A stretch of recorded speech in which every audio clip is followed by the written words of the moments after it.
we're going to be focusing on similarities and differences in the mediums on how they portray ISIS. So we found some key similarities, and one was that all sources were sensationalized, and the second was that there was very minimal coverage on how ISIS is not a threat to the U.S. And secondly, we found some differences. And for instance, I focused on newspapers, and I found that they disregarded American opinions as well as any other groups that are affiliated with ISIS. And mine was magazine sources. Obama's foreign policy, his personal quotes were really over-exaggerated, in my personal opinion. And the main difference in media was many of the information presented is censored, and producers always choose what information to portray and give to the American public. Radio differed drastically because there was no type of visual sources, and there was the ability to get direct feedback from people calling in.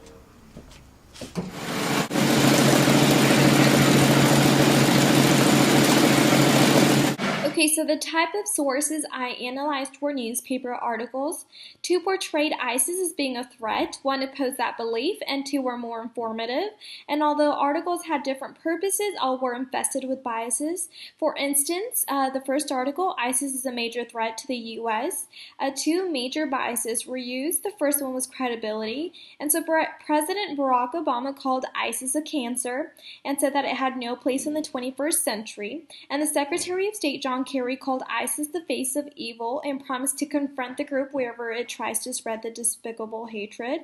And this is a bias because it's using people that are experts in the field and people that we will respect, like the president. And by having them there, it sways the audience in that since we believe what they believe, since they are respected in our country, then therefore we should believe what they believe. And then secondly, Defense Secretary Chuck Hagel asked whether ISIL presented a threat, and he said that this is beyond anything they've seen, and that's an exaggeration because we are still not sure how dangerous they really are to the U.S. front. And not only that, but there is no facts to back it up. And then the second article I did was, what does an ISIS sex slave auction look like? And there was two major biases. One was slanted words, and also exaggeration. And so the first quote is, in reality, the barbaric nature of their actions and why it so desperately needs to be kept from spreading. Thanks for joining us tonight. I'm Bill O'Reilly, and in a personal news story segment tonight, as you know, Christians are being persecuted all across the world in many Muslim countries. And the terror group ISIS is openly executing and beheading people who hold different religious views than them. Joining me today, I have Pastor Robert Jeffress from the First West Baptist Church and Dr. Myra Sayed, who holds a degree in Middle Eastern Studies from Harvard University. Thank you both for joining us today. Thank you for having me. Pastor, I'd like to start off with you. What are your thoughts and opinions on ISIS? I believe that you cannot deny the relationship between Islam and terrorism. Deal with the facts. Here are the facts. Muhammad, the founder of Islam, was a man of violence. Did you know that? But these aren't facts. I'm not done talking here, actually. He ordered to behead 600 Jews. My God, that's He did no such thing. These are not facts at all. How would you know that? I'm pretty sure this is a very well-educated man. No, you know what? I believe I would know more. Security, can we have her off the show? No. Wait. I'm security here to take you away, ma'am. Why? Ma'am, I'm sorry, but this is regulations against the government. Yeah. Bill, we're gonna cut that part out. You know, don't have her part in, just Pastor's part. We're all good. Yep. Pastor, what's your message? What should we do about this Islamic terror? To be honest, I think we should be very wary with the Muslim neighbors. Thank you so much, Pastor, for being on the show and giving us a good understanding of ISIS group and the terror they're spreading. You are so welcome. God bless you. Thank you. Today is Wednesday, November 12th, 2014. Today we're going to be discussing bias and propaganda in media. Obviously, I was in charge of trying to find bias and propaganda in media sources. The sources that I used were Fox News, CNN, MSNBC, Comedy News Central, and a sub-show or a sub-partner of CNN, which is State of the Union with Candy Crowley. Many similarities between these media sources are the fact that they're all trying to sell you something, sell an idea, and so therefore they're leaning towards one side, which is either conservative, liberal, or moderate, but in essence, they're all biased in some sort of way, whether it be with the people they bring on an interview or the facts that they leave out. For example, on State of the Union with Candy Crowley, Crowley was interviewing Tony Blair, who is the former British Prime Minister, but he is also the security advisor on the National Security Agency. And Tony Blair agrees with the tactics that President Obama is using to fight the terror group ISIS. Of course, if a Republican were interviewed, they would have thought maybe somewhat differently about how President Obama is handling the situation. Also, he used slanted words. You can hear slanted words that there was no choice but to go fight ISIS. People, maybe the American public, would have thought differently if they were polled in a poll.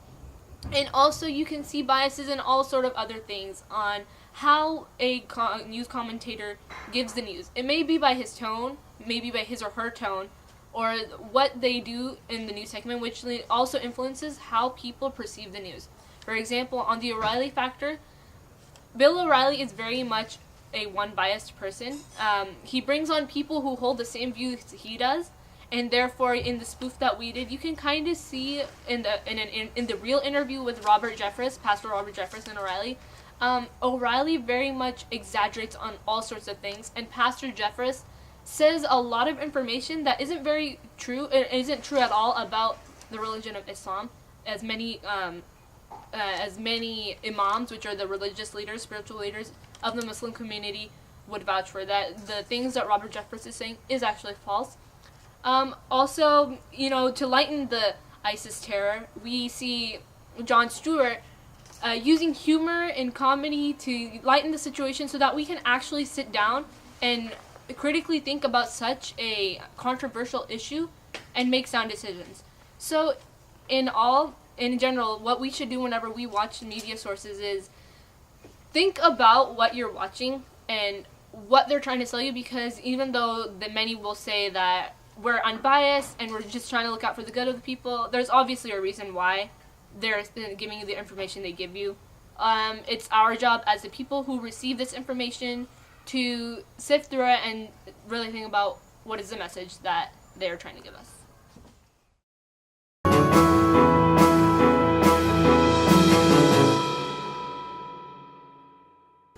Hello everyone, this is Time Magazine and as well as Mail Online Magazine.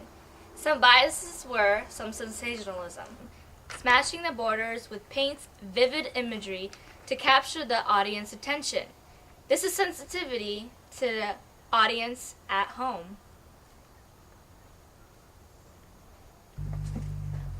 Mail Online Magazine, sensitivity to the home, which aims to establish stirring up conflict to Middle Eastern American states, is going against also American values.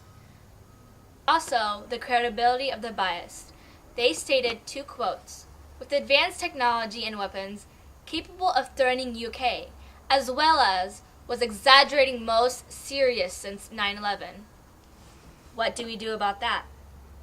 Time Magazine quotes people that are experts in the government. Two of these expertise are Pentagon Press Secretary Rear Admiral John Kirby, and as well as White House Press Secretary John Erdis. Hello, good morning and welcome to EDUC 10. Today we're going to talk about ISIS. That is a scary topic, and it's even scarier how the media is portraying it, radio especially. Now let's see what our callers want to say. Kidding, we don't care what the callers think. No, but on a more serious note, it's kind of horrendous how the radio programs are showing ISIS. And it doesn't matter if you're a liberal or conservative. What matters is if you are a liberal or a conservative. Both stations are depicting ISIS in the most exaggerated and uncredible way. For example, CSC, Common Sense Conversations, a very conservative radio station. In one program talked about Ebola, same-sex marriages, ISIS, and elections. Similarly, Daily Kos, a liberal station, also talked about Ebola, elections, President Obama, and ISIS in one radio program. Now, rather than using a more professional tone of language, they were incredibly sarcastic, very humorous, and had regular people call in all the time to offer opinions that are either funny and agreeing with the radio host, or opinions that would have been completely shattered by the host and then mocked on for about 20 minutes afterwards. Interestingly enough, the most credible radio show was one that was produced on a college campus. It was called Talking Foreign Policy at Case Western University of Law. There, they spent an entire hour only talking about ISIS and had many professional experts come in to talk on the show. All in all, we found that if something is unbiased, that means that they're probably educational or it's national radio. The more conservative or liberal a station was, the worse the credibility.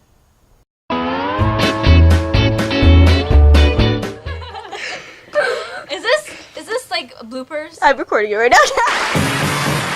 Good morning, everyone. Today is Wednesday. Totally messed up. Okay. I forgot the month. I was like, what month are we in? There is a Oh, no, he's not done yet. He's not done. No. I'm not done. Yeah, no. I'm a pastor. I need a... I'm Bill O'Reilly. Wait, Bill what? Bill O'Reilly. Alright. Bill O'Reilly. I'm a country man. I don't know, he is kind of like a country. Oh my gosh. Okay, let's start. Here's Robert Jeffress from the First West Baptist Church. And Dr.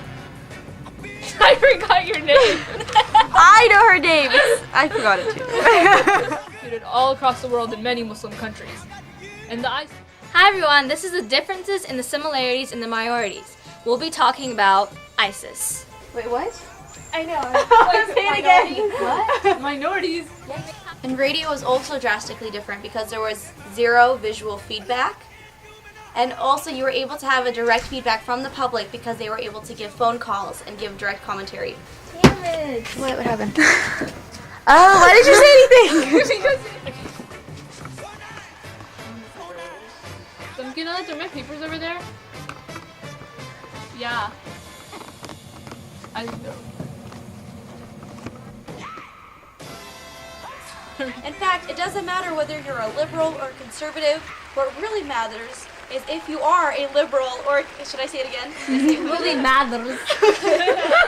Faster. And then I'm gonna like You're ask welcome, you. sir. I'm here to save up the Christian world out here. You get like And how we don't need jackasses like you.